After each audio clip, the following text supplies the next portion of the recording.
بسم الله الرحمن الرحيم الحمد لله رب العالمين والعاقبة للمتقين والصلاة والسلام على سيد الأنبياء والمرسلين وعلى آله وأصحابه ومن تبعهم بإحسان إلى يوم الدين.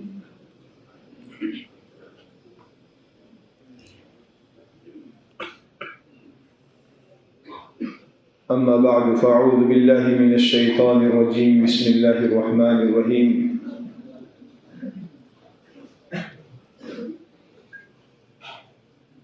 ثم أورثنا الكتاب الذين اصطفينا من عبادنا فمنهم ظالم لنفسه ومنهم مقتصد ومنهم سابق بالخيرات بإذن الله ذلك هو الفضل الكبير. وقال سبحانه وتعالى أمن هو قانت آناء الليل ساجدا وقائما يحذر الآخرة ويرجو رحمة ربه قل هل يستوي الذين يعلمون والذين لا يعلمون إنما يتذكر أولو الألباب.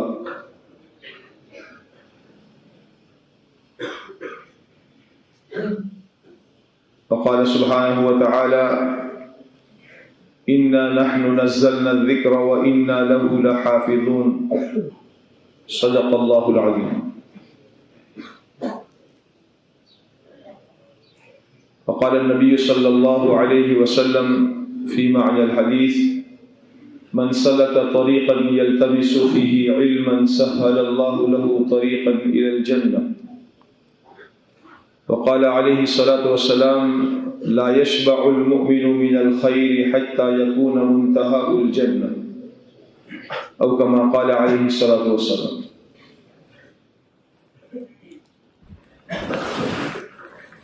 عزیز طلباء کرام، اللہ تعالیٰ کا بے انتہا کرم اور اس کا احسان، اس کا فضل ہے. اللہ تعالیٰ نے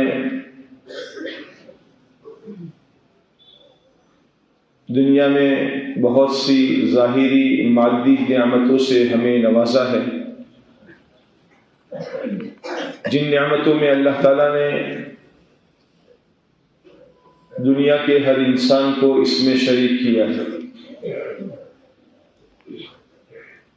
بہت سی نعمتیں اللہ تعالیٰ نے اپنے ماننے والوں کو بھی دی ہیں، نہ ماننے والوں کو بھی دی ہیں،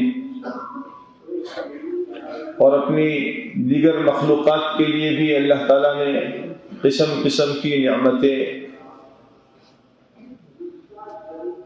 آسمان سے بارش کے قطروں کی طرح ہر آن اللہ تعالیٰ برسا رہے ہیں. ہر ایک کے لیے اللہ تعالیٰ نے آسمان کی چھت بنائی، زمین کا بچھونا بنایا، زمین پر درخت اگائے، پانی کے دریا بہائے، ہوائیں چلائی. ہر انسان کو اللہ تعالیٰ نے دیکھنے کے لیے آنکھیں دی، بولنے کے لیے زبان دی، چلنے کے لیے پاؤں دیے، پکڑنے کے لیے ہاتھ دیے، سننے کے لیے کان دیے، سوچنے کے لیے دماغ دیا. یہ اللہ تعالیٰ کی عام نعمتیں ہیں، اور اللہ تعالیٰ کی اتنی نعمتیں ہیں کہ ہم اور آپ ان نعمتوں کو گن بھی نہیں سکتے. وَإِن تَعُدُّوا نِعْمَةَ اللَّهِ لَا تُحْصُوهَا. اگر اللہ تعالیٰ کی نعمتیں گننا چاہو، شمار کرنا چاہو تو ہم گن نہیں سکتے. ایک روٹی کا لقمہ ہم منہ میں چباتے ہیں، روٹی کا لقمہ توڑتے ہیں. اس روٹی کے ہم تک پہنچنے کے لیے اللہ تعالیٰ نے اپنی کتنی کتنی مخلوقات کو استعمال فرمایا ہے. جو لقمہ کھانے کا ہم اور آپ کھاتے ہیں، اس لقمے کو ہم تک پہنچانے کے لیے کتنی کتنی مخلوقات کا اللہ تعالیٰ نے استعمال فرمایا ہے. قرآن کریم میں اللہ تعالیٰ دعوت دے رہے ہیں اپنے بندوں کو فَلْيَنْظُرِ الْإِنسَانُ إِلَى طَعَامِهِ أَنَّا صَبَبْنَا الْمَاءَ صَبًّا ثُمَّ شَقَقْنَا الْأَرْضَ شَقًّا فأنبتنا فيها حبا وعنبا وقضبا وزيتونا ونخلا وحدائق غلبا وفاكهة وأبا متاعا لكم ولأنعامكم. یہ سارا نظام اللہ تعالیٰ ایک بندے کے لیے بناتے ہیں. متاعا لکم ولانعامکم، تمہارے نفع اٹھانے کے لیے اللہ تعالیٰ نے بنایا. اللہ تعالیٰ ہمیں اپنی نعمتوں کے قدردان اور شکر گزار بندوں میں ہمیں شامل فرمائے. ناقدروں میں اللہ تعالیٰ ہونے سے ہماری حفاظت فرمائے. قدردانی پر اللہ تعالیٰ نعمتوں میں اضافہ فرماتے ہیں. یہ اللہ تعالیٰ کا وعدہ ہے. لئن شکرتم لأزیدنکم ولئن کفرتم ان عذابی لشدید. اے میرے بندو، اگر تم میری نعمت کی قدردانی کرو گے تو میں اپنی نعمتوں میں اضافہ کروں گا، نعمتیں بڑھا دوں گا. اور ناشکری کرنے پر اللہ تعالیٰ نعمتیں چھین لیتے ہیں. اللہ کے نبی علیہ الصلوۃ والسلام نے اس نعمتوں کے چھینے جانے سے اللہ سے پناہ مانگی ہے. یہ دعاؤں میں آتا ہے، اللہ کے نبی علیہ الصلوۃ والسلام کی دعاؤں میں، اللہم انی اعوذ بک من زوال نعمتک وتحول عافیتک وفجاءۃ نقمتک وجمیع سخطک. اللہ، نعمت کے زائل ہونے سے، اچانک کے شر سے، تیری ناراضگی سے، عافیت کے بدل جانے سے میں تیری پناہ مانگتا ہوں. قرآن کریم میں اللہ تعالیٰ کا ارشاد ہے، ما یفعل اللہ بعذابکم ان شکرتم وآمنتم وکان اللہ شاکرا علیما. اللہ اپنے بندوں کو عذاب دے کر کیا کرے گا اگر اللہ کے بندے قدردان بن جائے. اللہ تعالیٰ ہمیں قدردانی کی توفیق نصیب فرمائے. سب سے بڑی اور عظیم اور اونچی نعمت جو اللہ نے عطا فرمائی ہے وہ ایمان اور علم کی نعمت ہے. اس میں اللہ تعالیٰ نے دنیا کے کروڑوں انسانوں سے اللہ نے ہمیں ممتاز بنایا ہے. اور یہ وہ نعمت ہے جس نعمت پر اللہ تعالیٰ نے دنیا اور آخرت کی اپنے بندوں کی ہمیشہ کی کامیابی کے وعدے فرمائے. دنیا کی دیگر نعمتیں، مادی نعمتیں، کھانا دانا، پانی، روپیہ، پیسہ، سونا، چاندی، اللہ تعالیٰ کی نظر میں اس کی کوئی قیمت نہیں، بے قیمت نہیں. اسی لیے اللہ تعالیٰ نے روایت میں فرمایا ہے، لو كانت الدنيا تعدل عند الله جناح بعوضة ما سقى كافرا منها شربة ماء او كما قال علیہ الصلوۃ والسلام. روایت میں فرمایا جس کا مفہوم ہے، اگر پوری دنیا کی قیمت، ہمارے صرف عقل کوا، دھلیا، نندربار، مہاراشٹر، گجرات، انڈیا، اتنا نہیں، پوری دنیا کی قیمت اگر اللہ کے نزدیک ایک مچھر کے پر کے برابر بھی ہوتی تو اللہ کسی بھی ایمان کو ایک گھونٹ پانی بھی نہ دیتے. پوری دنیا کی قیمت اللہ کے نزدیک مچھر کے پر کے برابر بھی نہیں. دنیا کا مال و متاع، دنیا کا جتنا جو کچھ ہے، اللہ تعالیٰ نے ساری دنیا کے مال و متاع کو متاع، فائدہ اٹھانے کی چیز بتایا ہے. قرآن کریم میں اللہ تعالیٰ ایک جگہ فرماتے ہیں، زُيِّنَ لِلنَّاسِ حُبُّ الشَّهَوَاتِ مِنَ النِّسَاءِ وَالْبَنِينَ وَالْقَنَاطِيرِ الْمُقَنطَرَةِ مِنَ الذَّهَبِ وَالْفِضَّةِ وَالْخَيْلِ الْمُسَوَّمَةِ وَالْأَنْعَامِ وَالْحَرْثِ ذَلِكَ مَتَاعُ الْحَيَاةِ الدُّنْيَا وَاللَّهُ عِندَهُ حُسْنُ الْمَآبِ. ساری مخلوقات، معدنیات، حیوانات، نباتات، جمادات، جتنی طرح کی مخلوقات ہے، اللہ نے ساری مخلوقات کا تذکرہ فرمایا، ذالک متاع الحیات الدنیا، یہ دنیا کا چند روزہ سامان ہے.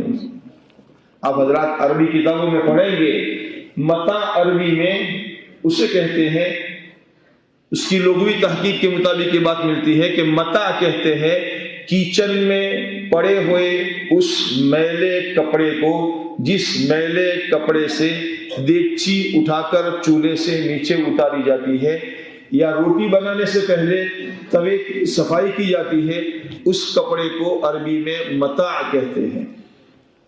اللہ کے نزدیک ساری کائنات کی قیمت، اللہ کے نزدیک متاع یعنی اس کچن کے کالے کپڑے سے زیادہ حیثیت نہیں۔ اللہ تعالیٰ نے جو ایمان اور علم کی نعمت میں ہمیں ممتاز بنایا ہے وہ بہت اعلیٰ، بہت عرفہ ہے۔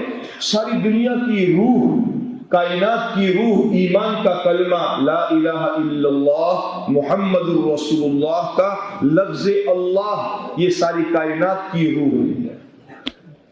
جیسے ہمارے بدن کے اندر میں 5 فٹ کا 6 فٹ کا بدن ہوتا ہے، سر سے لے کر پاؤں تک میں انسان کے اندر میں ایک روح ہوتی ہے، اندر میں جان ہوتی ہے۔ جب تک یہ جان اندر میں موجود ہے، روح اندر میں موجود ہے، ہاتھ حرکت کرتا ہے، آنکھیں دیکھتی ہیں، زبان بولتی ہے، کان سنتے ہیں، پاؤں چلتے ہیں، دل دھڑکتا ہے۔ لیکن جب اندر کی روح نکل جاتی ہے تو اچھا خاصا پہلوان جیسا انسان بھی بے جان ہو جاتا ہے۔ آنکھیں ہیں لیکن دیکھ نہیں سکتا، زبان ہے لیکن بول نہیں سکتا، پاؤں ہیں لیکن چل نہیں سکتا، ہاتھ ہے لیکن پکڑ نہیں سکتا۔ بھائی کیا ہوا؟ اتنا بڑا چنگا آدمی سویا ہوا لیٹا ہوا ہے کہ اندر کی روح نکل گئی۔ اب یہ دھرتی کے اوپر رہنے کے قابل نہیں ہے، یہ اس قابل ہو چکا ہے کہ اس کو زمین میں دفن کر دیا جائے۔ جیسے اندر کی روح نکلنے پر انسان بے قیمت ہو جاتا ہے، دھرتی پر رہنے کے قابل نہیں ہوتا، اللہ تعالیٰ نے اس پوری کائنات کی روح کلمہ لا الہ الا اللہ کی لفظ اللہ کو بنایا ہے، جس کی اللہ نے ہمیں توفیق عطا فرمائی ہے۔ جب تک یہ کلمہ، یہ اللہ اللہ کہنے والا دنیا میں باقی رہے گا، آسمان اپنی جگہ تھما رہے گا، زمین اپنی جگہ جمی رہے گی، ہوائیں چلتی رہے گی، درخت کھڑے رہیں گے، سورج اور چاند بدلتا رہے گا، رات اور دن بدلتے رہیں گے، موسم آتے رہیں گے جاتے رہیں گے۔ بھئی کیا ہے؟ اس لیے کہ کائنات کے اندر میں اللہ اللہ کہنے والا باقی ہے۔ اور جب کائنات میں اللہ اللہ کہنے والا باقی نہ رہے گا تو اللہ تعالیٰ آسمان و زمین کو ختم کر دیں گے۔ ہزاروں انسان دنیا میں موجود ہوں گے، بڑے بڑے ڈاکٹر ہوں گے، بڑے بڑے سائنسدان ہوں گے، بڑے بڑے بینک بیلنس والے ہوں گے، مالدار ہوں گے، چوٹی کے ہوائی جہاز چلانے والے ہوں گے، سارا دنیا کا نظام ہوگا، لیکن ایک لفظ اللہ کہنے والا دنیا میں نہیں ہوگا، گویا ایمان والا بندہ دنیا میں نہیں ہوگا۔ تو اللہ تعالیٰ آسمانوں کو توڑ دیں گے، زمینوں کو پھوڑ دیں گے، دریاؤں میں آگ بھڑکا دی جائے گی اور ساری کائنات توڑ پھوڑ کر قیامت قائم ہو جائے گی۔ اتنی بڑی عظیم نعمت اللہ تعالیٰ نے ہمیں عطا فرمائی ہے۔ اللہ تعالیٰ ہمیں اس ایمان کی قدر دانی کی توفیق نصیب فرمائے۔ جس دن ہم اور آپ پیدا ہوئے تھے اس دن دنیا میں ہزاروں بچے پیدا ہوئے تھے، جس دن میں پیدا ہوا اس دن ہزاروں بچے پیدا ہوئے، جس دن آپ پیدا ہوئے اس دن ہزاروں بچے پیدا ہوئے تھے، لیکن بہت سے بچے، کوئی یہودی کے گھر میں پیدا ہوا، کوئی عیسائی کے گھر میں پیدا ہوا، کوئی مجوسی کے گھر میں پیدا ہوا۔ اللہ نے ہم پر اپنا فضل اور احسان فرمایا، اللہ نے ہمیں مسلمان کے گھر میں پیدا فرمایا، مسلمان باپ کا سایہ نصیب فرمایا، مسلمان ماں کی گود نصیب فرمائی۔ ورنہ روایت میں آتا ہے، رسول کریم صلی اللہ علیہ وسلم کا ارشاد ہے، کل مولود یولد علی الفطرہ فابواہ یہودانہ او ینصرانہ او یمجسانہ او کما قال علیہ الصلوۃ والسلام۔ اللہ کے نبی علیہ السلام فرماتے ہیں، دنیا میں پیدا ہونے والا ہر بچہ فطرت اسلام پر پیدا ہوتا ہے، مسلمان ہو کر پیدا ہوتا ہے، چاہے وہ کسی کے گھر میں پیدا ہوتا ہو۔ ہاں اگر اس کے ماں باپ یہودی ہوتے ہیں تو اپنے بچے کو یہودی بنا دیتے ہیں، ماں باپ مجوسی ہوتے ہیں تو اپنے بچے کو مجوسی بنا دیتے ہیں، اور ماں باپ کوئی اور ہوتے ہیں تو اپنے بچے کو کچھ اور بنا دیتے ہیں۔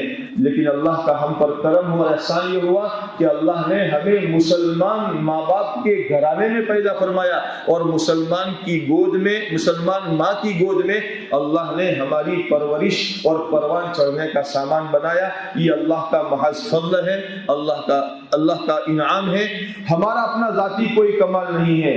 اللہ تعالیٰ ہمیں ایمان پر جینا بھی نصیب فرمائے اور ایمان پر مرنا بھی نصیب فرمائے۔ مزید اللہ نے ہم پر کرم فرمایا، دنیا کے ہزاروں مسلمان بچوں میں سے اللہ نے ہمارا انتخاب فرمایا، یہ کوئی اتفاقی بات نہیں ہے کہ ہم مدرسوں میں آ گئے ہیں اور ہمارا اپنا ذاتی کمال نہیں ہے کہ میں مدرسے میں پڑھنے کے لیے آ گیا ہوں اور میں حافظ قرآن بن رہا ہوں. یہ ہمارا اپنا ذاتی کمال نہیں ہے. یہ سعادت بزور بازو نے تا نہ بخشد خدائے بخشندہ. یہ سعادت، یہ فضل اور یہ احسان ہمارا اپنا قوت بازو کی بنیاد پر نہیں ہے، یہ اللہ تعالیٰ کے فضل سے ہے. ذالک فضل اللہ یؤتیہ من یشاء. یہ اللہ کا فضل ہے، اللہ تعالیٰ جسے عطا فرما دے. ہم اس پر اللہ تعالیٰ کا شکر ادا کریں. اللہ تعالیٰ جب اپنے بندوں کو نعمت عطا فرماتے ہیں تو اپنے بندوں سے نعمت کا شکرانہ چاہتے ہیں، نعمت کا مطالبہ کرتے ہیں. موسیٰ علیہ السلام کو توریت جیسی مقدس کتاب عطا فرمائی، نبوت اور رسالت کی ذمہ داری اور محنت عطا فرمائی، تو اللہ تعالیٰ نے موسیٰ علیہ السلام سے شکر کا مطالبہ کیا اور یہ فرمایا انی اصطفیتک علی الناس برسالاتی وبکلامی فخذ ما آتیتک وکن من الشاکرین. اے موسیٰ، ہم نے تمہارا انتخاب کیا ہے، اللہ نے ہمارا سلیکٹ کیا ہے، ہمیں پسند کیا ہے.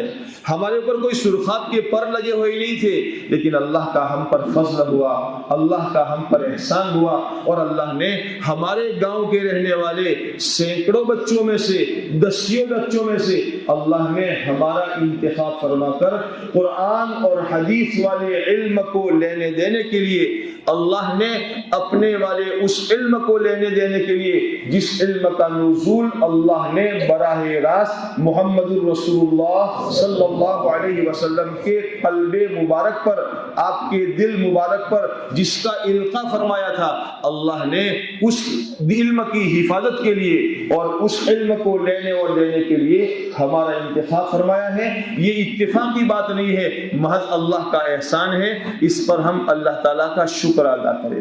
اے اللہ تیرا شکر ہے، اگر میرا یہ وقت یہاں نہ لگتا اور میری ذہنی صلاحیتیں قرآن کے حاصل کرنے میں اور حدیث کے حاصل کرنے میں اور مدرسے کی چار دیواری میں رہ کر ان علوم کو حاصل کرنے میں جن علوم کے ماننے اور جاننے پر تو نے دنیا اور آخرت کی کامیابی رکھی ہے، اگر میرا استعمال یہاں نہ ہوتا تو پتہ نہیں میرا استعمال کہاں نہ کہاں ہو جاتا. لیکن میرے اللہ کا احسان ہے، میری طلب بھی کسی کے کرم کا صدقہ ہے. یہ قدم خود نہیں اٹھتے، اٹھائے جاتے ہیں. ہمارا آنا یوں ہی نہیں ہوا. اس لیے میرے بزرگوں، عزیزوں، بچوں، اللہ تعالیٰ کا احسان سمجھے، اللہ تعالیٰ کا بہت بڑا انعام سمجھے کہ میرے اللہ نے مجھے منتخب فرما کر اپنے قرآن کی حفاظت کے لیے میرے سینے کو منتخب فرمایا. دنیا میں دسیوں، سینکڑوں، ہزاروں بچے ایسے ہوں گے جن کے سروں میں الا بلا ہوگی، پتہ نہیں دنیا بھری ہوئی ہوگی، لیکن میرا سینہ وہ مقدس سینہ ہے جس سینے میں اللہ نے اپنے قرآن کی حفاظت کے لیے میرے سینے کا انتخاب فرمایا ہے. اللہ تعالی ہمیں اس علم کی قدردانی کی توفیق نصیب فرمائے اور اس علم کے مطابق اپنے آپ کو ڈھالنے کی توفیق نصیب فرمائے. جب اللہ نے ہم پر اتنا بڑا احسان فرمایا تو مجھے دنیا میں کیسے رہنا چاہیے؟ جب اللہ نے میرے اوپر اتنا بڑا انعام فرمایا تو مجھے دنیا میں کیسے رہنا چاہیے؟ دنیا میں کوئی میرا اکرام کرے نہ کرے، دنیا میں کوئی مجھے سند دے نہ دے، دنیا میں کوئی مجھے ڈگری دے نہ دے، دنیا میں کوئی مجھے اپنی زبان سے اچھا کہے نہ کہے، مجھے تو میرے آقا محمد رسول اللہ صلی اللہ علیہ وسلم نے کہ جن کی زبان سے نکلی ہوئی بات اللہ تعالیٰ فرماتے ہیں وما ينطق عن الهوى ان هو الا وحی یوحى گفتئے اللہ بود گرچہ از حلقوم عبداللہ بود. کہ آپ علیہ السلام کی کہی ہوئی بات آپ کی کہی ہوئی بات نہیں ہے، وہ تو اللہ کی کہی ہوئی بات ہے. اللہ تعالیٰ نے محمد رسول اللہ صلی اللہ علیہ وسلم کے ذریعے سے دنیا میں قرآن کریم کے پڑھنے پڑھانے والے، حفظ کرنے والے، کرانے والے، قرآن کریم کا ترجمہ پڑھنے والے، پڑھانے والے، قرآن کریم کی تفسیر پڑھنے والے، پڑھانے والے، قرآن کے مطابق زندگی بنانے والے اور بنانے کی محنت کرنے والے، ان کو اللہ کے نبی علیہ السلام سند دے رہے ہیں اور یہ فرما رہے ہیں خیرکم من تعلم القرآن وعلمہ، تم میں سب سے بہتر وہ ہے جو قرآن پاک کو سیکھے اور سکھائے۔ اللہ تعالیٰ ہمیں اس کے مطابق اپنے آپ کو بھلا بننے کی، اچھا بننے کی توفیق نصیب فرما دے۔ کیا ملتا ہے اس پڑھنے پر؟ کیا ملے گا؟ دنیا کے مادے پر محنت کر کے، ہو سکتا ہے چیزوں پر محنت کر کے کچھ نفع دنیا میں حاصل ہو جائے، اور وہ بھی مقدر کا نفع اللہ نے رکھا ہے تو حاصل ہوگا، اور اس کے حاصل کرنے پر، اس کی محنت کرنے پر، اس کے حاصل کرنے پر، نکلنے پر دنیا میں اللہ تعالیٰ اعزاز فرماتے ہیں، یرفع اللہ الذین آمنوا منکم والذین اوتوا العلم درجات۔ اللہ فرماتے ہیں یرفع اللہ الذین آمنوا منکم والذین اوتوا العلم درجات، ایمان والوں کو اللہ تعالیٰ بلند مقام عطا فرماتے ہیں، اور جو علم والے ہیں ان کے لیے تو بڑے اونچے درجے ہیں، علم والوں کے لیے بڑے اونچے درجے ہیں۔ دنیا میں پروٹوکول ہوتا ہے، دنیا میں کسی کا استقبال ہوتا ہے، شاندار آؤ بھگت ہوتی ہے، خوش آمدید کیا جاتا ہے، بڑے سے بڑا پرائم منسٹر ہو تو اگر پرائم منسٹر بھی آئے گا تو اس کے راستے میں قالین بچھائی جائے گی، اس کے راستے میں پھول بچھائے جائیں گے، اور کیا بچھائیں گے۔ لیکن اللہ کے رسول علیہ الصلوۃ والسلام فرماتے ہیں یہ علم وہ مبارک علم ہے کہ اس علم کے حاصل کرنے کے لیے جو بچہ گھر سے نکلتا ہے اس کے پیروں کے نیچے فرشتے اپنے پر بچھاتے ہیں۔ کیا مقام اللہ تعالیٰ نے عطا فرمایا ہے۔ اللہ تعالیٰ ہمیں اس مقام کی قدردانی کی توفیق نصیب فرمائے، اور اس علم کے مطابق اپنے آپ کو ڈھالنے والا بنائے، اس علم کے مطابق اپنے آپ کو ڈھالنے والا بنائے۔ کبھی بھی کسی دن ہمارے ذہن میں کبھی یہ بات نہیں آنی چاہیے اوہو فلاں صاحب تو بڑے مالدار ہیں، یہ تو بنگلے والے ہیں، اور یہ گاڑی والے ہیں، اور یہ فلاں والے ہیں، اور یہ عہدے والے ہیں، اور ان کی سیلری اور ان کی تنخواہ تو 1 لاکھ 1.5 لاکھ 2 لاکھ روپے ہے، اور ہم تو کون، ہم تو کچھ نہیں، ہم تو حافظ جی ہیں۔ کبھی بھی ہماری دل و دماغ کے گوشے میں یہ بات نہ آنی چاہیے۔ اللہ کے رسول علیہ الصلوۃ والسلام کا ارشاد ہے کہ جس بندے کے سینوں میں اللہ نے اپنا مقدس قرآن محفوظ فرمایا اور پھر اس نے کسی دنیا دار انسان کو اپنے سے اونچا، افضل، برتر، اچھا سمجھا تو اس نے اس چیز کی اہانت کی جو چیز اللہ نے اس کے سینے میں ودیعت فرمائی ہے۔ اس لیے اس سے قرآن کی بے وقاتی ہوگی۔ ہمارے آقا صلی اللہ علیہ وسلم پر اللہ نے قرآن نازل فرمایا، اور اللہ تعالیٰ نے آپ علیہ الصلوۃ والسلام پر قرآن کریم کو نازل فرما کر آپ کے ذریعے سے دنیا میں اس کی نشر و اشاعت کی، آپ کو صاحب قرآن بنایا۔ تو اللہ نے اپنے پیارے نبی علیہ الصلوۃ والسلام سے یہ حکم فرمایا لا تمدن عینیک الی ما متعنا به ازواجا منهم زہرۃ الحیاۃ الدنیا لنفتنهم فیہ ورزق ربک خیر وابقى وامر اہلک بالصلاۃ واصطبر علیہا لا نسألک رزقا نحن نرزقک والعاقبۃ للتقوی۔ پیارے نبی جی صلی اللہ علیہ وسلم ان دنیا دار انسانوں کی طرف آنکھ اٹھا کر بھی نہ دیکھیے،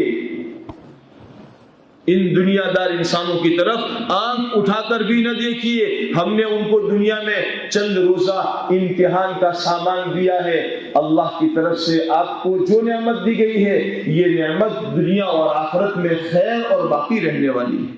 اس لیے اللہ تعالیٰ نے قرآن کریم میں ایک جگہ یوں فرمایا ہے اپنے ان بندوں سے جو آخرت والے علوم کو حاصل کرتے ہیں اور آخرت والے اعمال حاصل کرتے ہیں، ان سے اللہ تعالیٰ اپنے پیارے نبی علیہ الصلوۃ والسلام کے ذریعے سے فرما رہے ہیں قل بفضل اللہ وبرحمتہ فبذلک فلیفرحوا هو خیر مما یجمعون۔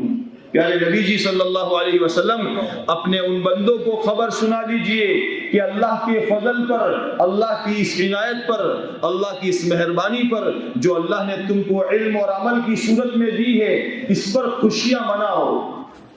دنیا دار دنیا کو دیکھ کر خوشیاں مناتے ہیں، کوئی اچھے کھانے کو دیکھ کر خوشی مناتا ہے، کوئی اچھی گاڑی کو دیکھ کر خوشیاں مناتا ہے، کوئی اچھے باغ بغیچے کو دیکھ کر خوشیاں مناتا ہے۔ یہ چیزیں فانی ہے، یہ باغ فانی ہے، یہ مال فانی ہے، یہ چیزیں فانی ہے۔ جو باقی رہنے والا ہے وہ ایمان اور علم اور عمل باقی رہنے والا ہے۔ اس لیے فرمایا فَبِذَلِكَ فَلْيَفْرَحُوا، اس پر خوشیاں مناؤ، هُوَ خَيْرٌ مِّمَّا يَجْمَعُونَ، یہ ان تمام چیزوں سے بہتر ہے جو یہ دنیا دار انسان جمع کرتے ہیں۔ اس لیے ہم اپنی اہمیت کو، اپنی قیمت کو جانیں۔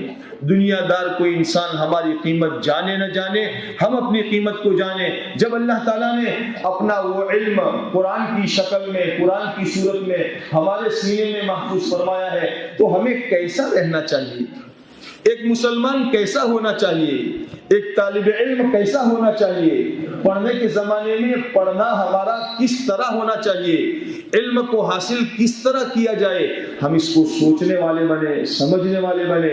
جتنا اس علم کو اچھی نیت کے ساتھ کیا جائے گا، اچھی نیت کے ساتھ لیا جائے گا، یہ علم اپنے اندر میں جگہ پکڑے گا۔ فرمایا انما الاعمال بالنیات وانما لکل امرئ ما نوى، اعمال کا مدار نیتوں پر ہے اور ہر انسان کو وہ ملے گا جس کی وہ نیت کرے گا۔ اس لیے اس علم کے حاصل کرنے میں اللہ کی رضا کی نیت کرے۔ نیت کا اثر انسان کے عمل پر پڑتا ہے۔ اگر نیت اچھی ہوتی ہے تو عمل میں درستگی پیدا ہوتی ہے، عمل میں پاکیزگی پیدا ہوتی ہے، اور اگر نیت میں فتور آ جاتا ہے، نیت میں بگاڑ آتا ہے تو عمل میں چیزوں میں بگاڑ پیدا ہو جاتا ہے۔ کتابوں میں لکھا ہے ایک زمانے میں کوئی بادشاہ رات شکار کرنے کے لیے نکلا، رات کو شکاری اپنے شکار کے راستے کو بھول گیا۔ دن میں جب وہ وہاں پہنچا ایک جگہ پر تو ایک باغ کے پاس سے گزر ہوا جس باغ میں انار کے درخت لگے ہوئے تھے۔ باغ کے دروازے پر بادشاہ پہنچا، بادشاہ کا بیس بدلا ہوا تھا، لباس بدلا ہوا تھا، جانا پہچانا لباس نہیں معلوم ہوتا تھا۔ باغ کے دروازے پر پہنچ کر باغ کے مالی سے کہا ارے بھائی کوئی انار کا شربت وغیرہ پلاؤ، کوئی پانی وغیرہ پلاؤ، شربت پلاؤ۔ تو باغ کے مالی نے انار کے درخت میں سے ایک انار توڑ کر اس کو نچوڑا، گلاس میں نچوڑا تو ایک انار کے رس سے پورا گلاس شربت سے بھر گیا، بادشاہ کو دیا گیا۔ مالی جانتا نہیں تھا کہ یہ بادشاہ ہے۔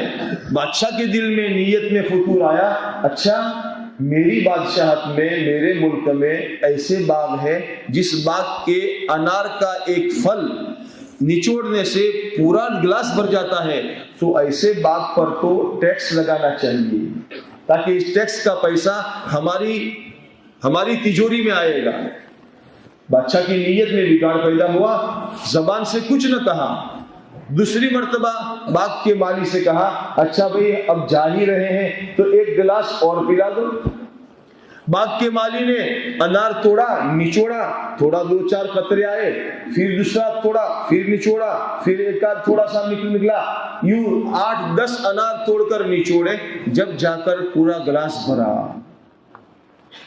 بادشاہ کو تعجب ہوا، اس نے باغ کے مالی سے پوچھا بھائی کیا بات ہے، اسی انار کے درخت سے تو تم نے ابھی انار توڑ کر نچوڑا تھا، ایک گلاس بھر گیا، اور جب دوبارہ توڑنے گئے تو 8-10 انار جا کر نچوڑا، تب جا کر گلاس بھرا۔ باغ کا مالی اللہ والا تھا، باغ کا مالی اللہ والا تھا۔ اس نے کہا شاید یوں معلوم ہوتا ہے ہمارے ملک کے بادشاہ کی نیت میں کوئی فتور پیدا ہوا ہے، بگاڑ آیا ہے، جس کا اثر میرے باغ کے پھلوں پر پڑا ہے۔ بادشاہ دل میں پچھتایا کہ واقعی ہو سکتا ہے میری نیت ہی کا اثر ہوا ہو۔ بادشاہ نے اپنے دل سے اس بگاڑ کو نکال دیا کہ نہیں میں ایسا نہیں کروں گا، اللہ نے دیا ہے، اللہ کا دیا ہوا لوگ کھا رہے ہیں۔ جب چلنے لگا تو کہنے لگا ایک گلاس اور پلا دو، پھر جب انار توڑا تو ایک ہی انار کے اندر میں پورا گلاس بھر گیا۔ اس لیے ہماری نیتوں کا اثر پڑتا ہے۔ فضائل صدقات میں حضرت شیخ رحمۃ اللہ علیہ نے ایک واقعہ لکھا ہے، فرماتے ہیں بنی اسرائیل میں سخت قحط پڑا ہوا تھا، دشکار پڑا ہوا تھا، بارش نہیں ہو رہی تھی، لوگ بھوکے مر رہے تھے۔ ایک اللہ والے کا گزر ایک راستے سے ہو رہا تھا، راستے میں ریت کا بہت بڑا پہاڑ نما ٹیلا تھا، ریت کا ٹیلا تھا۔ اس اللہ والے کے دل میں یہ بات آئی، کاش میرے پاس اس ٹیلے کے برابر اگر اناج ہوتا تو میں پورا اناج بنی اسرائیل میں خیرات کر دیتا۔ اللہ تعالیٰ نے اس زمانے کے نبی کے دل پر وحی بھیجی، نبی پر وحی بھیجی اور یہ فرمایا ہمارے اس فلاں بندے کو خوشخبری سنا دو، ہم نے اس کے نامہ اعمال میں ٹیلے کے برابر اناج خیرات کرنے کا ثواب لکھ دیا۔ اس لیے فرمایا انما الاعمال بالنیات وانما لکل امرئ ما نوى، ہر انسان کے عمل کا مدار نیتوں پر ہے اور ہر انسان کو وہ ملے گا جس کی وہ نیت کرے گا۔ اس لیے ہم اللہ کے قرآن کو یاد کرنے میں، اللہ کے قرآن کو پڑھنے میں، اس کے علم کو حاصل کرنے میں، اس کے سمجھنے میں صرف اور صرف اللہ کی رضا کی نیت کرے کہ میرا رب راضی ہو جائے، میرا اللہ راضی ہو جائے۔ اگر میرے اللہ کی راضی کرنے کی نیت کر لی تو اللہ جس کے بن جائیں گے، اللہ کا جہاں اس کا بن جائے گا۔ اس لیے ہماری ذمہ ضروری ہے ہم اللہ کی رضا کی نیت کو اور اللہ کو پانے کی نیت کرنے والے بنے۔ جس نے اللہ کو پا لیا اس نے سب کچھ پا لیا۔ روایت میں فرمایا ہے، اللہ کے نبی فرماتے ہیں جس کا مفہوم ہے خلقتک لعبادتی عبادی خلقتک لعبادتی فلا تلعب وقسمت لك رزقك فلا تتعب ان وجدتنی وجدت كل شيء وان فقدتنی فقدت كل شيء وانا خیر لك من كل شيء۔ اے میرے بندو، میں نے تم کو میری بندگی کے لیے پیدا کیا ہے، ہم اللہ کی بندگی کے لیے پیدا کیے گئے ہیں۔ اور فرمایا اللہ تعالیٰ فرماتے ہیں میرے بندو میں نے تم کو میری بندگی کے لیے پیدا کیا ہے، اس لیے دنیا میں کھیل تماشے میں مشغول نہ ہو جاؤ۔ اور میرے بندو میں نے تمہاری روزی تقسیم کر رکھی ہے، اس لیے روزی کے تقسیم کرنے میں اپنے آپ کو تھکاوٹ میں مبتلا نہ کرو، مجھے پانے کی کوشش کرو۔ جس نے مجھے پا لیا اس نے سب کچھ پا لیا، اور جس نے مجھے نہیں پایا اس نے کچھ بھی نہیں پایا۔ میں تمہارے لیے تمام چیزوں سے بہتر ہوں۔ اس لیے اس علم کے حاصل کرنے میں اللہ کی رضا کی نیت کرنے والے بنے، ادب کے ساتھ اس علم کو حاصل کرنے والے بنے۔ جو جتنا ادب کرے گا اتنا بانصیب بنے گا۔ کس کا ادب کرے؟ قرآن کا ادب کرے، کتاب کا ادب کرے، اللہ کے نبی کا ادب ہمارے دل میں ہو، استادوں کا ادب ہمارے دل میں ہو، مسجد کا ادب ہمارے دل میں ہو، درسگاہ کا ادب ہمارے دل میں ہو۔ اگر کتاب کا کوئی ورق پھٹا ہوا نیچے گر گیا ہو اس کا بھی ادب ہمارے دل میں ہو، اللہ کے نام کا ادب ہو۔ یہاں تک کہ قلم کو جس روشنائی کے ذریعے سے، قلم کے ذریعے سے لکھا جا رہا ہے، اس روشنائی کا ادب کرنے والے بنے کہ اس روشنائی کو، اس سیاہی کو ناپاک جگہ میں دھونے والے نہ بنے۔ ادب سے انسان بہت اونچے مقام پر پہنچ جاتا ہے۔ حضرت بشیر حافی رحمۃ اللہ علیہ ایک بہت بڑے اللہ والے گزرے ہیں۔ وہ ایک زمانے میں ان کا کوئی اچھا حال نہیں تھا، تھے مسلمان لیکن اچھا حال نہیں تھا، دنیا میں اللہ کی نافرمانی کے ساتھ شراب و کباب میں زندگی گزارتے تھے۔ ایک مرتبہ وہ کسی راستے پر سے گزر رہے تھے، راستے میں پانی کا، گندے پانی کا نالا بہہ رہا تھا۔ اس کے اندر میں انہوں نے دیکھا کہ ایک کاغذ کا سا پرزا پڑا ہوا ہے، ٹکڑا پڑا ہوا ہے، اس ٹکڑے پر اللہ کا نام لکھا ہوا ہے۔ نظر پڑی، او ہو میرے اللہ کا نام گندے نالے میں جا رہا ہے۔ دل میں ایمان کا جو جوش مارا، ایمان جوش مارا اور فرمایا میرے اللہ کا نام گندے نالے میں ہے۔ جھکے فوراً اور جھک کر اس گندے نالے میں سے اللہ کے نام کے پرچے کو نکالا، پانی سے پاک کیا۔ جن پیسوں سے شراب پینے کے لیے، خریدنے کے لیے جا رہے تھے، انہی پیسوں سے عطر اور خوشبو خریدا اور عطر کے اندر میں اللہ کے نام کو رکھا، بسایا اور اونچی جگہ پر رکھا۔ رات کو سوئے تو کوئی کہنے والا یہ کہہ رہا تھا، اے بشر، تم نے اللہ کے نام کو گندے پانی اور گندے نالے سے نکال کر پاک کیا، خوشبو میں بسایا، اونچے مقام پر رکھا ہے۔ اے بشر، ہم تم کو بھی گناہوں کی گندگی سے نکال کر پاک صاف کر کے اونچا مقام عطا فرمائیں گے۔ اللہ نے توبہ کی توفیق عطا فرمائی اور وقت کے بہت بڑے اللہ کے ولی بن گئے۔ ایک مرتبہ قرآن کریم کی تلاوت کر رہے تھے، تلاوت کرتے کرتے اس آیت پر پہنچے، وَالسَّمَاءَ بَنَيْنَاهَا بِأَيْدٍ وَإِنَّا لَمُوسِعُونَ وَالْأَرْضَ فَرَشْنَاهَا فَنِعْمَ الْمَاهِدُونَ۔ اس آیت پر پہنچے تو سوچنے لگے اللہ نے زمین کو ہمارے لیے بچھونا اور بستر بنایا ہے، اور بشر کی کیا مجال کہ بشر اس پر جوتے کے ساتھ چلے، میں اللہ کے بچھونے پر کبھی بھی جوتے کے ساتھ نہیں چلوں گا، زندگی بھر ہمیشہ ننگے پیر چلتے رہے، اس لیے ان کو ان کا لقب حافی پڑ گیا۔ حافی کہتے ہیں ننگے پیر چلنے والوں کو۔ اللہ نے کہاں سے کہاں کس مقام پر پہنچا دیا۔ اس لیے اس علم کے حاصل کرنے میں ہم ادب کے ساتھ اس علم کو حاصل کرنے والے بنے۔ جتنا ادب کے ساتھ حاصل کیا جائے گا، اساتذہ کا ادب کرے، درسگاہ کا ادب کرے، مسجد کا ادب کرے، قرآن کا ادب کرے، قرآن کے اوپر کوئی دوسری کتاب نہ رکھے۔ قرآن سب سے اعلیٰ اور مقدس کتاب ہے، حدیث کی کتاب ہے اس کو قرآن کے نیچے رکھے، فقہ کی کتاب ہے اس کو حدیث کے نیچے رکھے۔ قرآن سب سے مقدس کتاب ہے، اس لیے اس کا سب سے زیادہ ادب کرنے والے بنے۔ اللہ تعالیٰ نے ہمارے سینوں کو قرآن کریم کے حاصل کرنے کے لیے اور قرآن کریم کو محفوظ کرنے کے لیے ہمارا انتخاب فرمایا ہے۔ گویا ہماری بدن کی چمڑی میں اللہ نے قرآن کو لپیٹ دیا ہے۔ اب ہماری ذمہ داری یہ ہے کہ ہم کسی گالی گلوچ کرنے والے کے ساتھ گالی گلوچ کرنے والے نہ بنے، ہم کسی لایانی بکنے والوں کے ساتھ لایانی بکنے والے نہ بنے، ہم اپنی زبان کو گندا کرنے والے نہ بنے۔ جس زبان سے اللہ کا کلام پڑھا جاتا ہو اس زبان سے مسلمان گالی بولے، جس زبان سے اللہ کا کلام پڑھا جاتا ہو اس زبان سے مسلمان فحش گیت اور سنگیت گانے والا بنے۔ نہیں، ہم تو قرآن کریم کو زیادہ سے زیادہ پڑھنے والے بنے، زیادہ سے زیادہ اس پر عمل کرنے والے بنے، جو کچھ پڑھے اس کو عمل کرنے والے بنے۔ اللہ تعالیٰ نے قرآن کریم ہمارے آقا محمد رسول اللہ صلی اللہ علیہ وسلم پر نازل فرمایا تو اللہ کے نبی علیہ الصلوۃ والسلام قرآن کو اپنی نماز میں سب سے زیادہ پڑھنے والے تھے۔ اللہ تعالیٰ نے اپنے پیارے حبیب علیہ الصلوۃ والسلام سے یہ فرمایا، یا ایھا المزمل قم اللیل الا قلیلا نصفہ او انقص منہ قلیلا او زد علیہ ورتل القرآن ترتیلا۔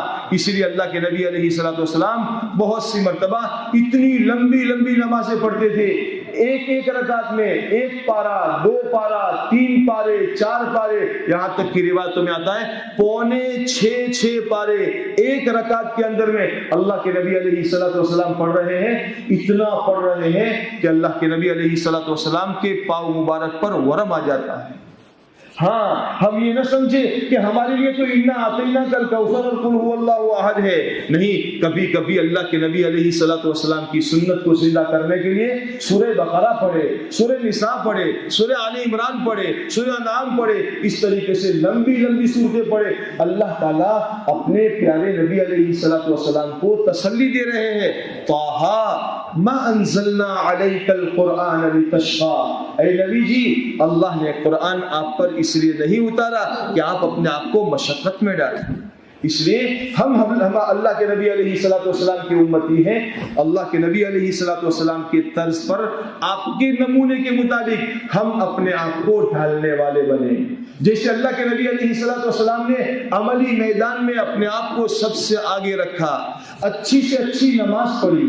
اللہ اپنے بندوں کو قرآن کریم میں فرما رہے ہیں، فبشر عباد الذین یستمعون القول فیتبعون احسنہ اولئک الذین ھداہم اللہ واولئک ھم اولو الالباب۔ اے پیارے نبی جی صلی اللہ علیہ وسلم، میرے ان بندوں کو خوشخبری سنا دو جو قرآن کو اچھی طرح سنتے ہیں، قرآن کو اچھی طرح سنتے ہیں، حدیث کو اچھی طرح سنتے ہیں، دین کی بات کو اچھی طرح سنتے ہیں اور پھر اس پر اچھے سے اچھا عمل کرتے ہیں۔ ہم قرآن پاک پڑھنے کے بعد اچھے سے اچھا عمل کرنے والے بنے. جب ہم یہ چاہتے ہیں میرا چشمہ اچھا ہو، میری ٹوپی اچھی ہو، میرا کرتا اچھا ہو، میرا جوتا اچھا ہو، میرا بستر اچھا ہو، میرا سامان اچھا ہو، میرا کمرہ اچھا ہو، میرا کھانا اچھا ہو، تو میری نماز کیوں اچھی نہ ہو؟ میری دعا کیوں اچھی نہ ہو؟ میرا ذکر کیوں اچھا نہ ہو؟ میرے اخلاق کیوں اچھے نہ ہو؟ اللہ تعالیٰ اچھے عمل کرنے والوں کو عقل مند کہتا ہے.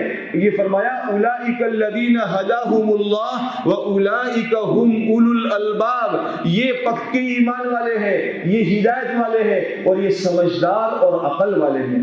اس لیے علم جو اللہ نے ہمیں دیا ہے، یہ علم اس لیے دیا ہے تاکہ اس علم پر ہم عمل کرنے والے بنے. اور اللہ تعالیٰ نے ہمیں محمد رسول اللہ صلی اللہ علیہ وسلم کا امتی بنایا ہے. اس لیے ہم اپنے آپ کو اعمال سے، علم سے، عمل سے مزین کرنے والے بنے. جسے اللہ کے نبی علیہ الصلوۃ والسلام نے صحابہ کرام کو جو علم دیا تھا، صحابہ کرام کے بچوں نے، بڑوں نے اس علم کو حاصل کرنے میں انتھک محنتیں کی تھی، کوششیں کی تھی. اپنے آپ کو کھانے پینے کے چکر میں نہیں ڈالا، اپنے آپ کو رہنے سہنے کے چکر میں نہیں ڈالا. اگر کھیل بھی رہے ہیں، یہ روایت میں آتا ہے مدینے کی چراگاہ میں انصار مدینہ کے بچے کھیل رہے تھے، تیر کمان سے نشانے کی مشق کر رہے تھے. اتنے میں آسمان پر سورج گرہن ہو گیا. تو جب سورج گرہن ہو گیا تو وہ بچے اپنا کھیل چھوڑ کر دوڑے ہوئے مسجد نبوی صلی اللہ علیہ وسلم میں تشریف لائے. اس وقت دنیا میں کوئی انقلاب آ چکا ہے، آسمانی دنیا میں سورج کے نظام میں تبدیلی آ گئی ہے، دن میں سورج بے نور ہو رہا ہے. بتائیں اللہ کے نبی علیہ الصلوۃ والسلام اس وقت میں ہمیں کیا عمل کرنے کی ہدایت دے رہے ہیں؟ اپنے کھیل تماشے کو چھوڑ دیا علم کے حاصل کرنے کے لیے، اور پھر اس علم کو حاصل کرنے کے بعد اس علم کے مطابق اپنی زندگی کو ڈھالنے والے بنے.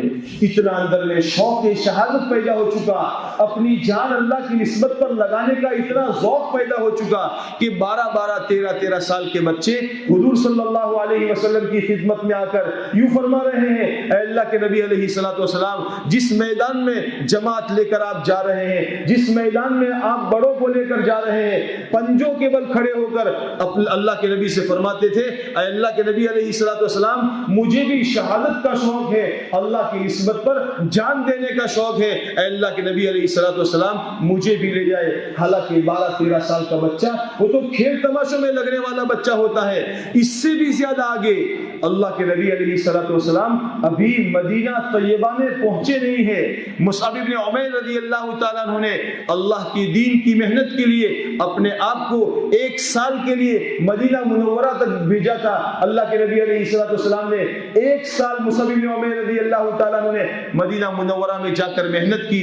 مسجد نہیں تھی، مدرسہ نہیں تھا، رہنے کا کوئی ٹھکانہ نہیں تھا، کبھی اس کے بعد میں چلے گئے، کبھی اس کے بعد میں چلے گئے، لیکن ایسی محنت کی کہ مدینہ منورہ میں 1 سال ہوتے ہوتے مدینے میں کوئی گھر ایسا نہیں بچا تھا جس گھر میں اسلام داخل نہ ہو چکا ہو. اللہ اور اس کے رسول کی محبت صحابہ کے بچوں کے دلوں میں اندر میں اتار دی تھی. اللہ کے نبی کو دیکھا نہیں تھا لیکن محبت اندر میں اتر گئی تھی. اللہ کے نبی کا چال ڈھال، اللہ کے نبی کا ناک و نقشہ، اللہ کے نبی کا حلیہ، اللہ کے نبی علیہ الصلوۃ والسلام کی گویا سیرت و صورت ان کے دل میں اتر چکی تھی. یہاں تک کہ جب مدینہ منورہ میں حضور پاک صلی اللہ علیہ وسلم کا ہجرت فرمانے کے بعد جب داخلہ ہو رہا تھا تو مدینے کے چھوٹی چھوٹی بچیاں سنیت الوداع کی پہاڑی پر اللہ کے نبی علیہ الصلوۃ والسلام کے استقبال میں کھڑی تھی، اور جب آپ علیہ الصلوۃ والسلام کو دیکھا تو یہ فرمانے لگی، یوں گانے لگی، طلع البدر علینا من ثنیات الوداع وجب الشکر علینا ما دعا للہ داعی. یہ گانے لگی. ان بچیوں کو یہ بات کس نے بتائی کہ اللہ کے نبی علیہ الصلوۃ والسلام کی محبت ایسی ہوا کرتی ہے، اور آپ علیہ الصلوۃ والسلام کی شکل و صورت کو بدر کے چاند سے تشبیہ دی اور فرمایا ہم پر بدر کا چاند طلوع ہو گیا، ہم پر اس کا شکر ادا کرنا واجب ہے. یہ بچے بچے کے دل میں یہ بات اتر چکی تھی، اس لیے اللہ نے جب ہمارا انتخاب فرما کر ہمیں مدرسے کی اس چار دیواری میں یہاں جمع فرمایا ہے، ہم پڑھنے کے زمانے میں انتہائی انہماک اور توجہ کے ساتھ اپنے آپ کو پڑھانے میں مشغول رکھے، اپنے اسلاف کی کارگزاریاں دیکھے، اپنے بڑوں کے حالات کو دیکھے، ان بڑوں نے پڑھنے کے زمانے میں کیا کیا تکلیفیں برداشت کی تھی، کن کن احتیاط کے ساتھ زندگی گزاری تھی، اپنے آپ کو اللہ کی فرما برداری میں چلایا تھا، نیکی کے راستے پر چلایا تھا، اپنے آپ کو گناہ سے بچایا تھا، اس لیے کہ معصیت اور گناہ کی ظلمت اور اندھیرا وہ اندھیرا ہے کہ یہ معصیت اور گناہوں کا اندھیرا جب اندر میں اتر جاتا ہے تو اللہ تعالیٰ اپنے اس بندے کو علم کی برکتوں سے محروم کر دیتے ہیں۔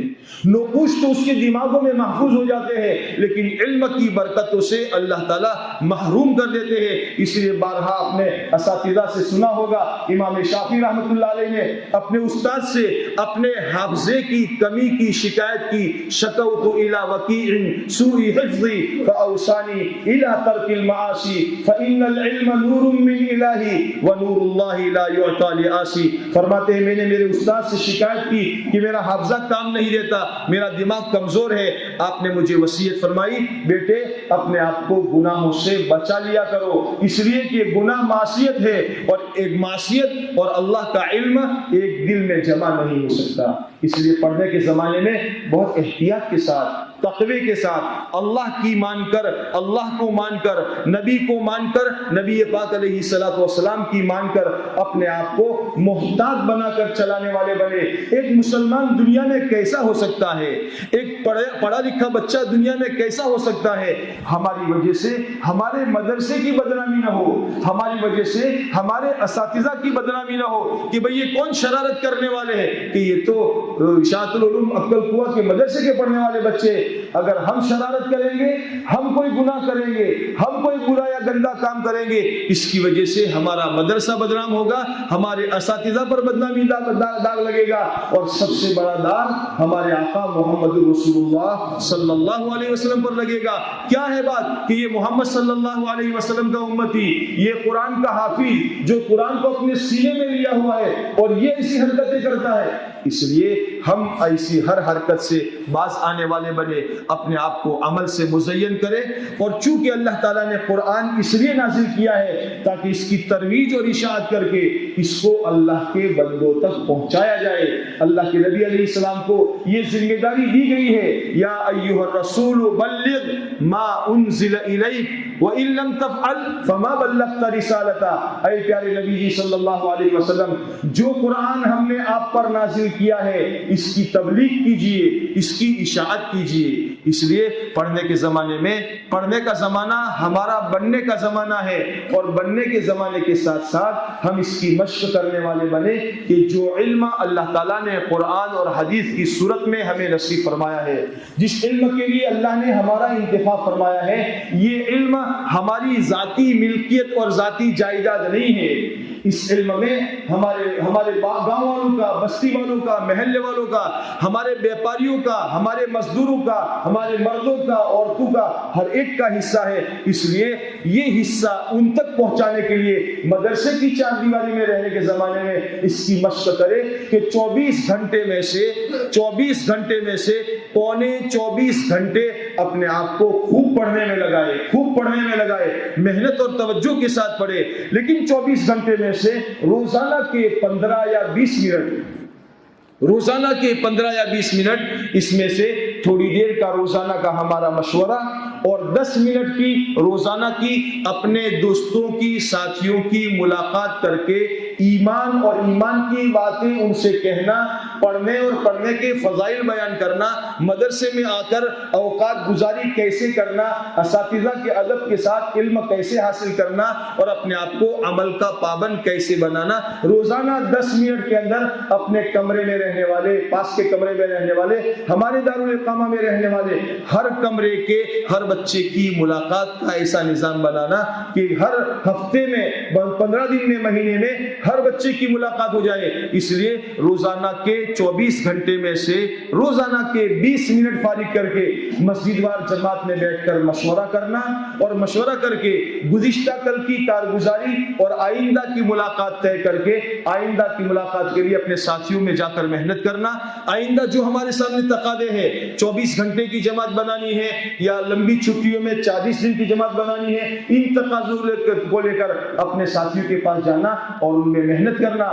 یہ نہ سمجھے کہ ہم تو چھوٹے ہیں, آج کا چھوٹا کل بڑا بننے والا ہے, آج کا پودا کل درخت بن جائے گا, آج کا طالب علم کل عالم بن جائے گا, آج کا مقتدی کل مقتدی بن جائے گا, امام بن جائے گا. اس لیے ابھی سے اس محنت کے کرنے کی مشق ہمارے اپنے اندر میں کرنی ہے.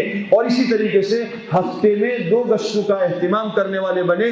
پہلا گشت ہمارے اپنے دارالاقامہ میں رہنے والے طالب علموں پر ایک ایک کے پاس جا کر ان کو کسی ایسے وقت میں مسجد میں جوڑنا جس وقت میں تعلیم کا حرج نہ ہو, ایسے وقت میں مسجد میں جوڑ کر ان کے سامنے پورے دین پر چلنے کا نفع پیش کرنا کہ پورے دین پر چلنے کا کیا نفع ہے اور بے دینی پر چلنے کا کیا نقصان ہے, اس کو واضح کر کے کھول کھول کر بتانا اور آئندہ آنے والے تقاضوں کی ترغیب دے کر اس کے لیے آمادہ کرنا اور اس کے لیے تیار کرنا.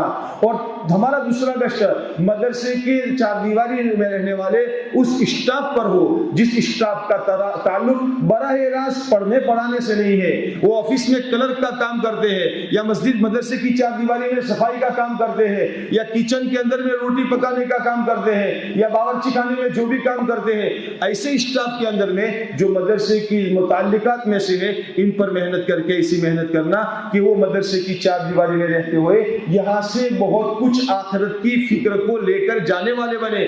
جس مہینے کے آخر میں اپنا پگار وصول کر کے جاتے ہیں, اپنی تنخواہ وصول کر کے جاتے ہیں, اسی طریقے سے روزانہ مدرسے کی چار دیواری میں رہ کر آخرت والے, علم والے, عمل والے اعمال اپنی زندگی کے اندر میں کرتے ہوئے اس کی فکر کرنا کہ ہم مدرسے کی چار دیواری میں رہ کر اپنے آپ کو بنانے کی کوشش کرنے والے بنے.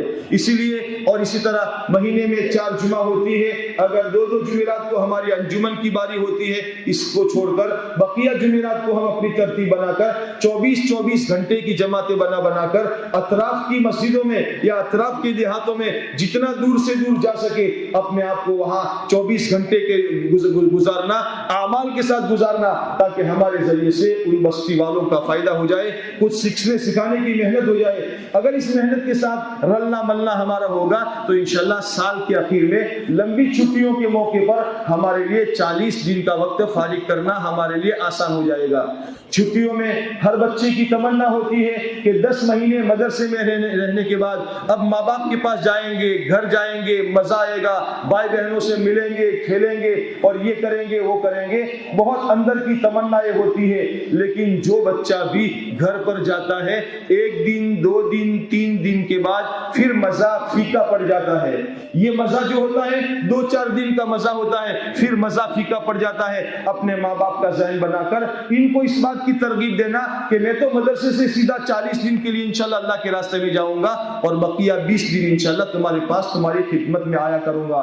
اس لیے ہماری ان تمام طلباء سے گزارش ہے جو طلباء 16 سال سے اوپر کی عمر کے ہیں, جو بچے بھی 16 سال سے اوپر کی عمر کے ہیں, وہ اپنے سالانہ 40 دن کی ترتیب بنا کر مدرسے کی چھٹی ہوتے ہی یہاں سے 40 دن کی جماعتیں بنا کر اللہ کے راستے میں جانے کے لیے اپنے آپ کو تیار کرنا. اس کی تیاری کریں گے سب؟ ارے اس کی نیت کرتے ہیں؟ کون کون نیت کرتا ہے 40 دن کے لیے؟ سارے ہی کریں گے. اچھا ٹھیک ہے, الحمدللہ, اللہ کا شکر ہے. اس کی کوئی ترتیب بنانے ترتیب بن جائے گی, بعد میں بن جائے گی. یہاں جماعت جاتی ہے نا جمعرات کو, تو اس میں سے ابھی کوئی کھڑے نہیں کرنا. تو کھڑے تو بہت سارے کھڑے ہوئے ہیں, نام لکھنے میں وقت نہیں ہوگا. جو مسجد اور جماعت کے جو بچے ہیں ان کے ذریعے سے اس کو قابو بھی لے کریں.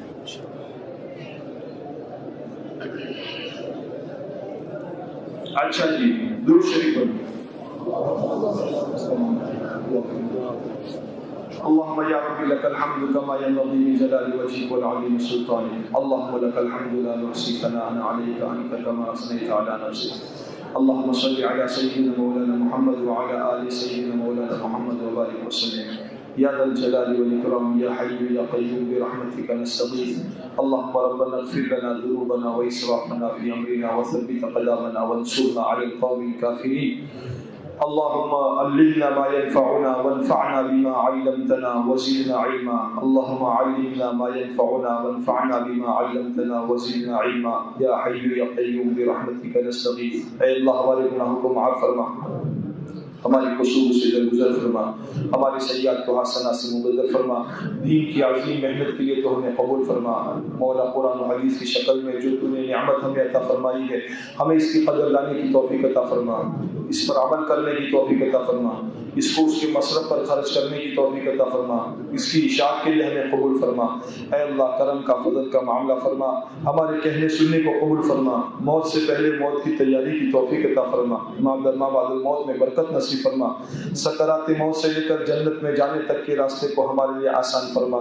اے اللہ اس مدرسے کی حفاظت فرما پڑھنے پڑھانے والوں کو اخلاص نصیب فرما اے اللہ قبولیت پیدا فرما قبولیت پیدا فرما قبولیت پیدا فرما اے اللہ ہر شخص جہد سے پوری حفاظت فرما ہر شریر کی شرارت سے ہر فتیل کے فتنے سے پوری حفاظت فرما اے اللہ کرم کا فضل کا معاملہ فرما عافیت کا معاملہ فرما اے کریم آقا کرم کا فضل کا معاملہ فرما اس مدرسے کے فیض کو عام اور تام فرما اس مدرسے کے فیض کو عام اور تام فرما ہر ایک کو قبول فرما اخلاص و للہیت نصیب فرما پیارے نبی علیہ الصلوۃ والسلام نے جو خیر مانگی ہے وہ خیر ہمیں اور پوری امت کو نصیب فرما جن شرور سے پناہ چاہیے ان شرور سے ہماری اور پوری امت کی پوری حفاظت فرما اپنے کرم سے ہماری دعاؤں کو قبول فرما صلی اللہ تعالی علی خیر خلقہ محمد وعلی آلہ وصحبہ اجمعین برحمتک یا ارحم الراحمین.